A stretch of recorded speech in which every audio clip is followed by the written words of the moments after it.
तो previous year question series हमारी चल रही थी, उसका लेक्चर 7th लेक्चर आज हमको स्टार्ट करना है। तो पहला क्वेश्चन है हमारे पास, write the mechanism of the following reaction.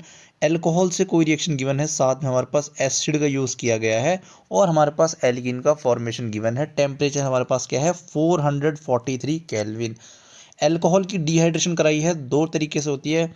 एक होती है 443 केल्विन पे, 443 केल्विन पे हायर टेम्परेचर से हमारी फॉर्म होती है एल्कीन। और अगर हम टेम्परेचर रखते हैं 413 केल्विन के आसपास, तो हमारे पास जो मेजर प्रोडक्ट फॉर्म होता है वो ईथर एक फॉर्म होता है। यहाँ पर टेम्परेचर हाई है, एल्कीन भी फॉर्मेशन हुई है, लेकिन उसने क्या पूछा है, मैकेनिज्म पूछा है। तो और मैकेनिज्म कितने नंबर में पूछा है, 1 नंबर में पूछा है। तो मैकेनिज्म हम ज़्यादा डिटेल में नहीं करेंगे, स्टेप बाय स्टेप नहीं करेंगे, जितना हो सके 1 नंबर के हिसाब से उसको आंसर देंगे। तो हमारे पास अल्कोहल है, अल्कोहल के सामने क्या है, एसिड। अब हमारे पास ऑक्सीजन के पास है लोन पेयर्स प्रेजेंट। अब lone pair high electron density हमारे पास, अटैक करेंगे यहाँ से लेके H पॉजिटिव पे और हमारे पास जनरेट हो जाएगा अब OH2 पॉजिटिव। ऑक्सीजन पे आ जाएगा पॉजिटिव चार्ज और यहाँ पे लग गया है हमारा हाइड्रोजन। अब OH जो होता है हमारे पास होता है पुअर लिविंग ग्रुप होता है, लेकिन जब ये वाटर में कन्वर्ट हो जाता है, ऑक्सीजन पे पॉजिटिव चार्ज आ गया, तो ये अब बन गया है good leaving group. Next step में मैं क्या लिखता हूँ यहाँ पर एक हाइड्रोजन भी हमारे पास अवेलेबल होगा। इसको मैं थोड़ा और अच्छे से लिखता हूँ, CH2OHH और पॉजिटिव। अब वाटर हमारा जैसे ही गुड लिविंग ग्रुप में कन्वर्ट हुआ, ये बॉन्ड ब्रेक करके वाटर जाता है बाहर और हमारे पास जो जनरेट होता है वो कार्बोकैटायन जनरेट होता है, CH2। और इस H को मैं ऐसे ही लिखता हूँ, CH2। यहाँ पर पॉजिटिव और प्लस वाटर हमारा गया रिएक्शन से बाहर। नेक्स्ट टाइम में ये वाला बॉन्ड जो है शिफ्ट करेगा इधर, कार्बन की इलेक्ट्रोफिलिसिटी को जो कम करेगा, पॉजिटिव चार्ज को स्टेबलाइज करेगा और फॉर्मेशन हो जाएगा हमारे पास डबल बॉन्ड का। और हमको देखने के लिए क्या मिलेगी, एल्कीन का फॉर्मेशन। तो छोटा मैकेनिज्म 1 नंबर में ऐसे ही करना है। अगर हमारे पास वो 3 मार्क्स से पूछते हैं तो हम लिखेंगे पहले स्टेप वन में लिखेंगे कि पहले प्रोटोनेशन हुई, फिर हम लिखेंगे स्टेप टू में दिखाएंगे कि हमको कार्बोकैटायन का फॉर्मेशन हुआ, फिर लिखेंगे स्टेप 3, वहाँ पे हम दिखाएंगे कि कार्बोकैटायन से एल्कीन कैसे बनी। तो हमारे स्टेप बाय स्टेप करके नंबर ले लेंगे और ऐसे करके हमको 3 मार्क्स जो है वो जुटाने हैं। यहाँ पर हम टाइम वेस्ट ना करके हमने सीधा देखेंगे 1 मार्क्स में है, 1 मार्क के हिसाब से मैकेनिज्म सॉल्व कर देंगे। नेक्स्ट क्वेश्चन है हमारे पास, write the main product in each of the following reaction. ये इसी का पार्ट है, इस वाले ऊपर वाले क्वेश्चन का ही। यहाँ पर हमारे पास क्या है, एल्कीन गिवन है, फिर से CH3 CH2 CH double bond CH2। और हमारे पास क्या रिएजेंट गिवन है, B2H6 डाइमर होता है किसका, ये BH3 का।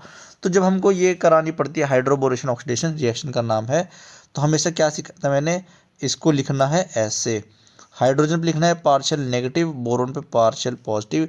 और यहाँ पर अगर कैटायन बनेगा तो सेकेंडरी कैटायन बनेगा, यहाँ पर बनेगा तो प्राइमरी वाला बनेगा। और हमको हमेशा रिएक्शन में स्टेबल वाला बनाना है, तो सेकेंडरी वाले पे लिखो पार्शियल पॉजिटिव, यहाँ लिखो पार्शियल नेगेटिव। हाइड्रोजन अटैक करेगा इस पोजीशन पे, ये वाला कार्बन अटैक करेगा इस बोरोन पे। और हमारे पास फॉर्मेशन कैसे होगी इसकी, CH3 CH2 CH, यहाँ पर आ गया हाइड्रोजन और इस कार्बन पे CH2 और यहाँ आ चुका है BH2। ये तो हमारा बन गया फर्स्ट। फिर हम इसकी रिएक्शन कराएंगे यहाँ से H2O2 परऑक्साइड हमारे पास गिवन है, हाइड्रोजन परऑक्साइड, और NaOH यानी कि बेसिक मीडियम हमारे पास गिवन है। ये क्या करेगा, यहाँ से इसको सब्स्टिट्यूट करेगा किसमें, OH में, और फॉर्मेशन होगा हमारे पास एल्कोहल फंक्शनल ग्रुप का। यहाँ CH2 और ये आ जाएगा OH। चाहे इसको ऐसे लिख लो, चाहे इसको ऐसे लिख लो, हमारे पास जो आंसर है बिल्कुल सही है। नेक्स्ट रिएक्शन हमारे पास है फिनॉल की रिएक्शन है एक्वस NaOH के साथ। NaOH क्या होता है, हमारे पास स्ट्रॉन्ग बेस होता है, और जब हम बेस के सामने एसिड डालते हैं तो ये वाला H एसिडिक होता है फिनॉल का। तो बेस क्या करेगा, OH माइनस आएगा, इसको खा लेगा और जनरेट क्या करेगा, O माइनस, ऑक्सीजन पर नेगेटिव चार्ज, और Na इसका क्या रहेगा, पॉजिटिव काउंटर आयन। रिएक्शन का नाम है कोलबेज रिएक्शन, अगर किसी को याद ना आ रही हो। तो कार्बन डाइऑक्साइड को हम नेक्स्ट टाइम में ऐसे दिखाऊंगा, और कार्बन पे रहेगा पार्शियल पॉजिटिव और ऑक्सीजन पे पार्शियल नेगेटिव, क्योंकि ऑक्सीजन जो है इलेक्ट्रॉन विड्रॉइंग ग्रुप है, यहाँ से अपनी तरफ इलेक्ट्रॉन डेंसिटी को शिफ्ट कर लेगा और नेगेटिव चार्ज आ जाएगा ऑक्सीजन के ऊपर। अगले स्टेप में रेजोनेंस कराएंगे हम। कैसे रेजोनेंस कराएंगे, ये नेगेटिव चार्ज रेजोनेंस के थ्रू यहाँ जाएगा और इस कार्बन पे नेगेटिव बनेगा, अटैक करेगा इस कार्बन पे और ऑक्सीजन के बॉन्ड होंगे ओपन। मैं इसको दूसरे कलर से दिखाता हूँ। यहाँ पे यहाँ से नेगेटिव ने अटैक किया, इस कार्बन ने अटैक करा इस वाले कार्बन पे और ऑक्सीजन का बॉन्ड हो गया ओपन हमारे पास। तो यहाँ हमारा बन जाएगा, अब मैं इसको पहले ही एरोमेटाइज करा रहा हूँ इसी स्टेप में, तो यहाँ मैंने इसको ON ही रहने दिया है और यहाँ बन जाएगा C double bond O minus. अब हम क्या करेंगे, इसको न्यूट्रलाइज कराएंगे क्योंकि इसको ऐसे तो छोड़ नहीं सकते, ऑक्सीजन पे नेगेटिव, यहाँ भी वैसे सॉल्ट ही बनेगा O माइनस Na पॉजिटिव। इसको न्यूट्रलाइज कराने के लिए हम क्या करेंगे, वर्कअप करेंगे, एक वीक सोर्स लेंगे एसिड का H3O पॉजिटिव। कैसा एसिड लेंगे हम, वीक एसिड। अब यहाँ पे H पॉजिटिव आएगा एसिड की वजह से, ऑक्सीजन का नेगेटिव चार्ज अटैक करेगा इस पे और यहाँ से भी अटैक करेगा और दोनों ही ऑक्सीजन हमारे पास न्यूट्रलाइज हो जाएंगे हमारे। इस प्रोसीजर को बोलते हैं वर्कअप। ये आ गया OH और यहाँ आ गया COOH। अगर इसका यूपीएससी नेम पूछता है तो 1 2 3 4 5 6, सेकेंड पोजीशन पे क्या है, हाइड्रोक्सी, और हमारा क्या है ये बेंजोइक एसिड, और कॉमन नेम इसका क्या है, सैलिसिलिक एसिड। सैलिसिलिक एसिड से एस्पिरिन बनाने की जो हमारे पास रिएक्शन है वो भी बहुत इंपॉर्टेंट है एग्जाम पॉइंट ऑफ व्यू से, तो उसको भी एक बार अच्छे से देख लेना। तो नेक्स्ट क्वेश्चन है हमारे पास, बहुत ही इंपॉर्टेंट क्वेश्चन, 3 मार्क्स में पूछा गया था। 1 molar aqueous solution of an electrolyte A2B3 is 60% ionised, calculate the boiling point of the solution. तो हमारे पास क्या गिवन है, सॉल्ट गिवन है A2B3। इसको जब वाटर में डिजोल्व कर रहे हैं तो ये डिजोल्व हो रहा है कैसे, 2A3 पॉजिटिव में प्लस 3B2 माइनस में। तो टोटल आयंस हमारे पास N कितने बन रहे हैं, 2 + 3 = 5। N की वैल्यू आ गई हमारे पास 5। ये हमारे पास I होता 5 के इक्वल, अगर हमारे पास ये गिवन होता कि सॉल्यूट जो है 100% जो है आयोनाइज हो रहा है। लेकिन अगर कुछ परसेंटेज गिवन हो 60% 70%, तो हम एक फॉर्मूला यूज़ करते हैं I की वैल्यू कैलकुलेट करने के लिए, 1 + n - अल्फ़ा, और अल्फ़ा कितना हमारे पास 60%, यानी कि अल्फ़ा जो है 0.6 हमारे पास गिवन है। बस वैल्यू पुट कर देंगे, 1 + n की वैल्यू क्या है 5 -1 और अल्फ़ा कितना हमारे पास 0.6।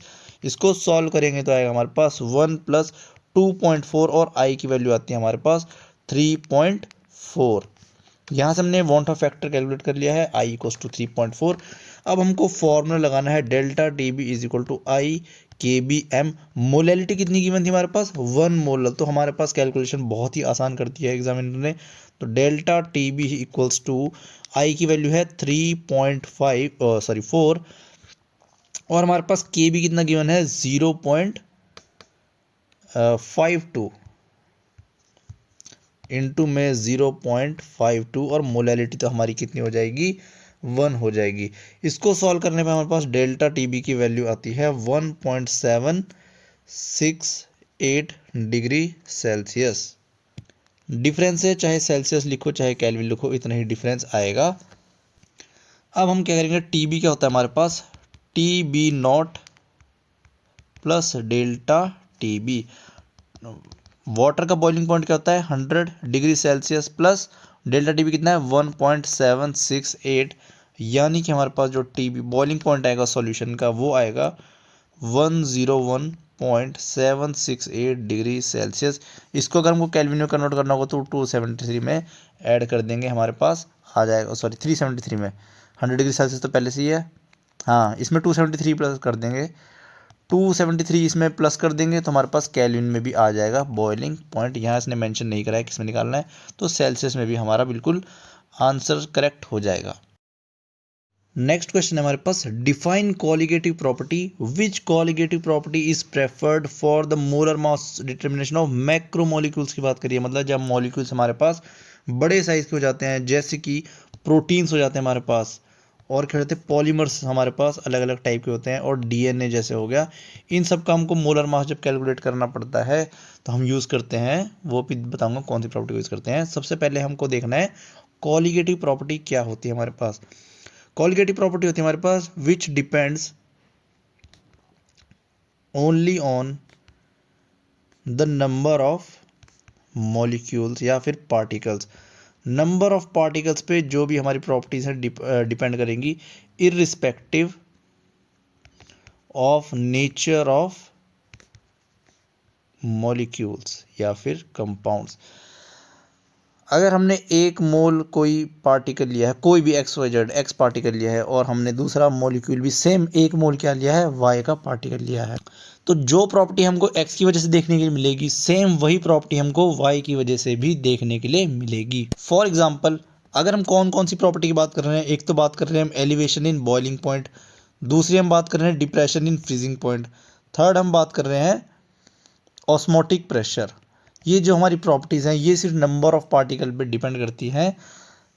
पार्टिकल का नेचर कैसा है, क्या वो नमकीन है, क्या वो मीठा है, उस पर कुछ भी डिपेंड नहीं करता। क्या वो वाटर के साथ अच्छा हमारे पास बॉन्ड बना रहा है, क्या वाटर के साथ अच्छा बॉन्ड नहीं बना पा रहा है, इतना इस पर डिपेंड नहीं करता। फॉर एग्जांपल, एक मोल अगर हम NaCl लें और एक मोल हम KCl लें, दोनों ही वाटर में डिसोसिएट होंगे, दो आयंस का प्रोड्यूस हमारे पास करेंगे और प्रॉपर्टी हमारी बिल्कुल सेम शो करेंगे दोनों ही। तो कॉलिगेटिव प्रॉपर्टी क्या है हमारे पास, which depends only on the number of particles irrespective of the nature of molecules. ये तो हमारा फर्स्ट पार्ट का आंसर है। दूसरा पूछ रहा है जब मैक्रो मॉलिक्यूल्स की हमको कॉलिगेटिव प्रॉपर्टी हमको यूज़ करनी पड़ती है, तो कौन सी कॉलिगेटिव प्रॉपर्टी से हम कैलकुलेट करते हैं, हम यूज़ करते हैं ऑस्मोटिक प्रेशर। ये बात ध्यान रखना, मैक्रो मॉलिक्यूल्स के लिए ऑस्मोटिक प्रेशर यूज़ करते हैं।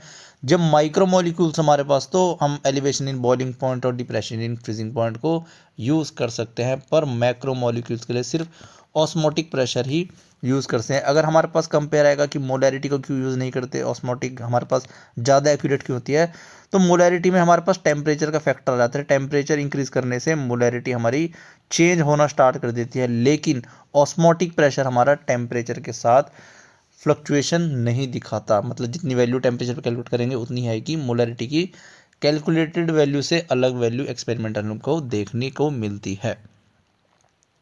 अब डिपेंड तो ये ऑस्मोटिक प्रेशर भी करेगा पाई इक्वल्स टू CRT, पर टेम्परेचर चेंज करने पे जितनी हम कैलकुलेट करेंगे पाई की वैल्यू उतना ही एक्सपेरिमेंटल बेस पे हमारा आता है। लेकिन मोलैरिटी केस में हमारा चेंज होता है, क्योंकि वॉल्यूम पे इफेक्ट पड़ता है हमारे पास सॉल्यूशन के, इसलिए हम मोलैरिटी को।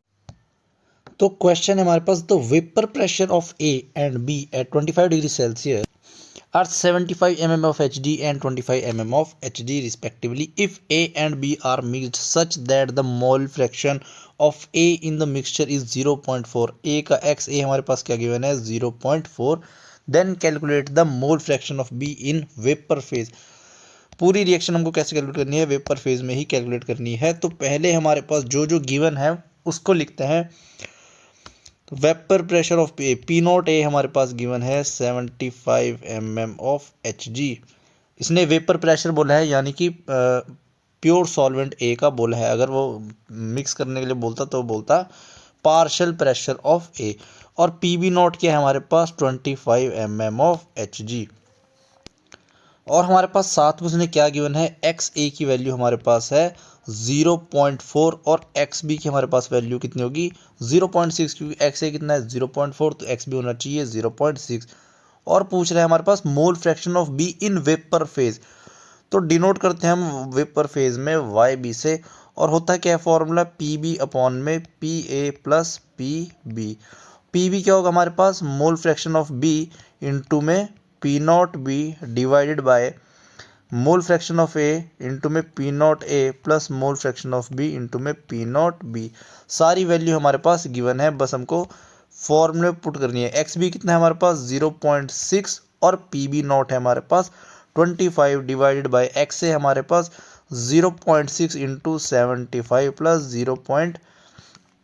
एक्स ए हमारे पास 0.4 प्लस 0.6 इंटू 25। इसको सॉल्व करने पर हमारे पास जो वैल्यू आती है 15 डिवाइडेड बाय 30 प्लस वापस से 15, तो हमारे पास है 15 डिवाइडेड बाय 45, यानी कि 1/3।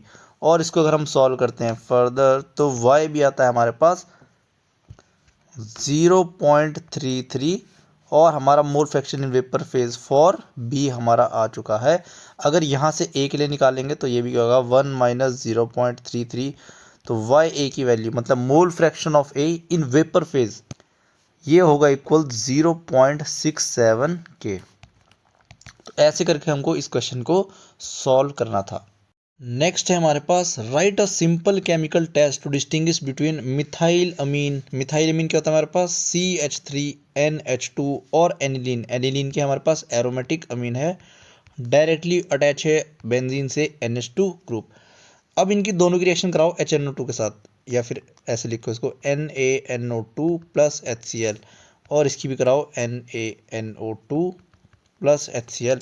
तो जनरेट क्या करके देंगे हमारे पास, ये दोनों ही डाइजोनियम सॉल्ट हमारे पास जनरेट करके देंगे N2 पॉजिटिव Cl माइनस, और ये भी हमारे पास क्या करेगा N2 पॉजिटिव Cl माइनस। अब जो प्राइमरी अमीन का होता है ये काफ़ी अनस्टेबल सॉल्ट होता है, इसको जब हम क्या करेंगे ये डीकम्पोज हो जाएगा किसमें, जब हम यहाँ सॉल्वेंट क्या लेते हैं वाटर लेते हैं, ये डीकम्पोज हो जाता है CH3OH में, यहाँ बन जाएगा हमारे पास मिथेनॉल।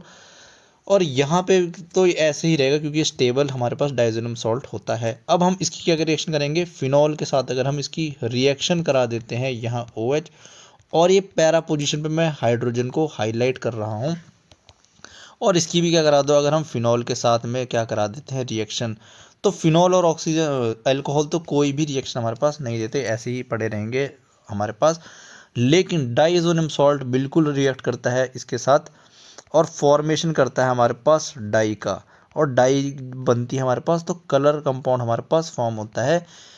फिनॉल के पैरा पोजीशन से ये कपल कर देगा और यहाँ पे रह जाएगा ऐसे, और ये हमारे पास ऑरेंज कलर का सॉल्यूशन प्रिपेयर हो जाएगा। ये ऑरेंज कलर की डाई हमारे पास प्रिपेयर हो जाएगी। और डाई कैसी होती है, ऑरेंज कलर एजो डाई हम बोलते हैं। जब भी डाइजोनियम सॉल्ट से हम डाई बनाते हैं तो वो डाई बोलते हैं हम एजो डाई।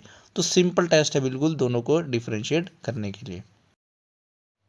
तो नेक्स्ट क्वेश्चन हमारे पास, when a certain conductivity cell was filled with 0.05 molar KCl solution it has a resistance of 100 Om.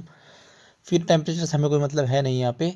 When the same cell was filled with 0.02 molar AgNO3 solution the resistance was 90 ohm. Calculate the conductivity and molar conductance of AgNO3। हमको क्या पूछ रहा है, kappa की value पूछ रहा है और लैम्डा m की वैल्यू पूछ रहा है, किसके लिए, AgNO3 के लिए।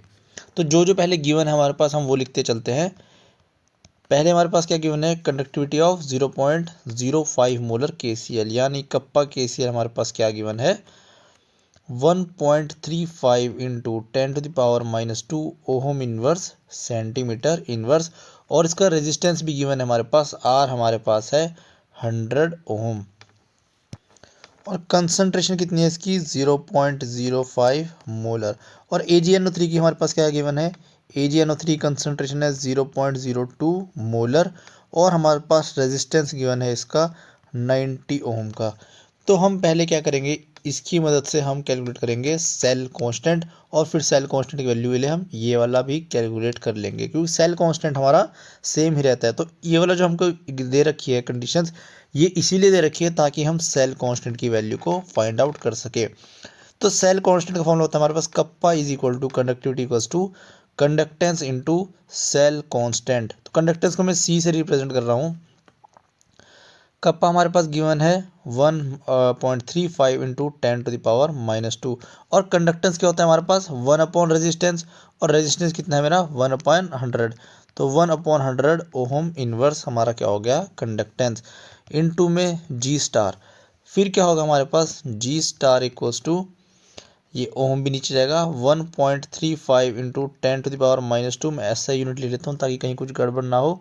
Ohm inverse centimetre inverse divided by ohm inverse, या फिर एक काम करते हैं इसको यहीं काट देता हूँ मैं इसकी यूनिट ना, 1.35 into 10⁻⁻² ohm inverse centimetre inverse. तो यहाँ पे ओहम इनवर्स से यहाँ ओहम इनवर्स कट गया हमारा, तो यहाँ बचा क्या सेंटीमीटर इनवर्स इनटू में 100, इधर ऊपर चला जाएगा इससे मल्टीप्लाई में, और डिवाइड में हमारे पास कुछ नहीं बचेगा। तो यहाँ से सेल कांस्टेंट की वैल्यू आती है हमारे पास 10⁻⁻² से ये कट जाएगा 1.35 सेंटीमीटर इनवर्स, ये आ गई हमारी सेल कांस्टेंट। अब हम क्या करेंगे, सेल कांस्टेंट हमारे पास सेम है, कंडक्टिविटी निकालेंगे किसकी AgNO3 की, और हमारे पास फॉर्मूला क्या होगा conductance into cell constant KAgNO3। Conductance क्या है हमारे पास 1/90 मतलब 1 अपॉन रेजिस्टेंस, और रेजिस्टेंस कितना दे रखा है इसने 90, तो मैं इसको लिखूंगा 1/90। और रेजिस्टेंस क्या होता है ओम में, तो ऊपर चली जाएगी ohm inverse into cell constant कितना आया 1.35 सेंटीमीटर इनवर्स। सॉल्व करने पे हमारी कप्पा आती है AgNO3 की या कंडक्टिविटी आती है हमारे पास 1.5 इंटू 10⁻⁻2 ओहम इनवर्स, या फिर ओहम इनवर्स को मैं सीमेंस भी लिख सकता हूँ, सीमेंस सेंटीमीटर इनवर्स, ये आता है मेरा कंडक्टिविटी। नेक्स्ट उसने क्या पूछा है, नेक्स्ट पूछा उसने मोलर कंडक्टेंस। तो मोलर कंडक्टेंस का फॉर्मूला होता है हमारे पास कप्पा अपॉन में कंसंट्रेशन। कप्पा है हमारे पास 1.5 इंटू 10⁻⁻2 और कंसंट्रेशन किसमें हमारे पास 0.02 मोलर। मेरे को जहाँ तक याद है ऐसी इसने गिवन थी, हाँ। इसको लिखेंगे मोल लीटर इनवर्स और कप्पा की यूनिट क्या हमारे पास सीमेंस सेंटीमीटर इनवर्स। अब हम क्या करेंगे, इस लीटर को हमको सेंटीमीटर इनवर्स में कन्वर्ट करना पड़ेगा। तो 1000 सेंटीमीटर क्यूब होता है हमारे पास 1 लीटर। तो हमारे पास मतलब इसको लिखें 10⁻³ centimetre cube equals to 1 litre. तो 1 लीटर इनवर्स कितना होगा हमारे पास, देखो इसको इनवर्स कर देंगे 10⁻³ सेंटीमीटर क्यूब और ये भी हो जाएगा क्या हमारे पास इनवर्स। तो 1 litre inverse equals to 10⁻³ centimetre -3। इस लीटर इनवर्स की जगह हम ये वैल्यू पुट कर देंगे 1.5 into 10⁻² siemens centimetre inverse divide by 0.02 मोल, और यहाँ हमने रख दिया 10⁻³ सेंटीमीटर माइनस का क्यूब, और 1 से ये कट जाएगा तो ये बचेगा सेंटीमीटर -2। 10⁻² से ये भी कट जाएगा तो बचेगा क्या 10⁻⁻1। अब लैम्डा m बचेगा हमारे पास 1.5 डिवाइड बाय 0.2 सीमेंस, मोल ऊपर चला जाएगा माइनस का हो जाएगा और सेंटीमीटर ऊपर जाके प्लस का हो जाएगा, सेंटीमीटर स्क्वायर मोल इनवर्स। और हमारा यहाँ क्या बचा था, एक 10 हमारा नीचे ही रह गया था 10⁻⁻1। इसको भी क्या करूँगा मैं ऊपर ले जाऊँगा तो ये 10 से मल्टीप्लाई हो जाएगा ऊपर।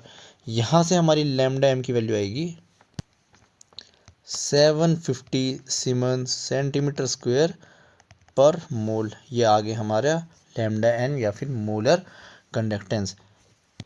इस वीडियो में इतना ही पढ़ेंगे, ऐसे ही और क्वेश्चन के लिए और भी सीरीज वीडियो लेक्चर लाता रहूँगा मैं, जहां हम सिर्फ PYQ ही करते चलेंगे। अगर वीडियो अच्छी लगी हो तो मिलते हैं ऐसी वीडियो के साथ अगले लेक्चर में।